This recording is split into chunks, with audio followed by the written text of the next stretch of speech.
নমস্কার বন্ধুরা, সামনেই আসতে চলেছে অক্ষয় তৃতীয়া। হিন্দু ধর্মে প্রায় সারা বছর নানা উৎসব চলতে থাকে, যার মধ্যে একটি গুরুত্বপূর্ণ উৎসব হল অক্ষয় তৃতীয়া। বৈশাখ মাসের শুক্লাপক্ষের তৃতীয়া তিথিতে অক্ষয় তৃতীয়া উৎসব পালিত হয়। বিশ্বাস অনুযায়ী যে কোনো কাজ সম্পূর্ণ করার জন্য এই দিন অত্যন্ত শুভ বলে মনে করা হয়। লক্ষ্মী গণেশ আরাধনা এবং নতুন জিনিস কেনার জন্য এই দিনটিকে সেরা মনে করা হয়। কথিত আছে এই শুভ তিথিতে কেনা জিনিসের ফল চিরস্থায়ী হয়। বিশেষ করে এই দিনে সোনা কেনা খুবই শুভ বলে মনে করা হয়।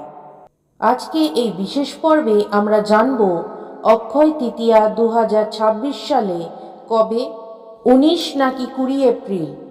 লক্ষ্মী গণেশ পুজোর সময়, কেনাকাটার শুভ সময় এবং আমরা জেনে নেব অক্ষয় তৃতীয়ার মাহাত্ম্য কী।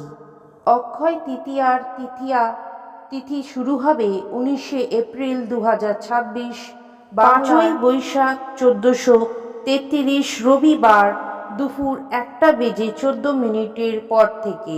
তৃতীয়া তিথি সমাপ্ত হবে 20 এপ্রিল 2026, বাংলার 6 বৈশাখ 1433 সোমবার সকাল 10:53 2026 সালে বাংলা পঞ্জিকা অনুযায়ী অক্ষয় তৃতীয়া ব্রত পালন করা হবে 20 এপ্রিল 2026, বাংলার 6 বৈশাখ 1433 সোমবার সকাল 10:53 মধ্যে। অক্ষয় তৃতীয়ার দিন লক্ষ্মী গণেশ পুজো ও হালখাতা পুজোর বিশেষ সময় থাকবে 20 এপ্রিল 2026, বাংলার 6 বৈশাখ 1433 সোমবার সকাল 7:51 পর থেকে সকাল 10:53 মধ্যে। অক্ষয় তৃতীয়ার দিন দান আদি করার শুভ সময় 7:51 পর থেকে সকাল 10:53 মধ্যে। কেনাকাটার জন্য বিশেষ সময় থাকবে 19 এপ্রিল 2026, বাংলার 5ই বৈশাখ 1433 রবিবার।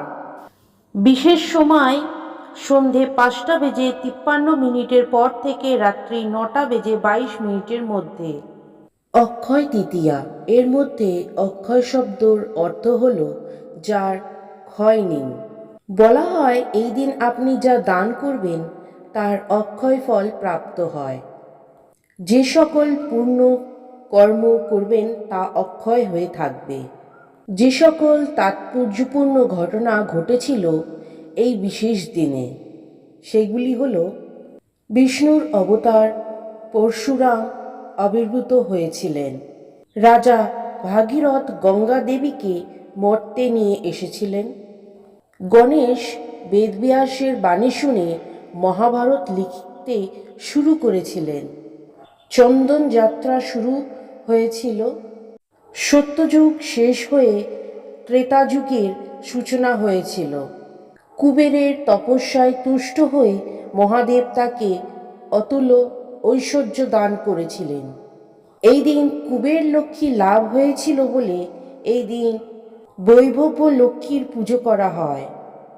ভক্তরাজ সুদামা শ্রীকৃষ্ণের সঙ্গে দ্বারকা গিয়ে দেখা করেছিলেন এবং তার থেকে সামান্য চাল ভাজা নিয়ে শ্রীকৃষ্ণ তার সব দুঃখ মোচন করেছিলেন। দুঃশাসন দ্রৌপদীর বস্ত্রহরণ করতে গিয়েছিলেন এবং ভগবান শ্রীকৃষ্ণ তার সখীকে রক্ষা করেছিলেন। পুরীধামে জগন্নাথ দেবের রথযাত্রা উপলক্ষে রথ নির্মাণ শুরু হয়েছিল। কেদারবদ্রী, গঙ্গোত্রী, যমুনোত্রী যে মন্দির 6 মাস বন্ধ থাকে এই দিনেই তার দ্বার উদ্ঘাটিত হয়েছিল।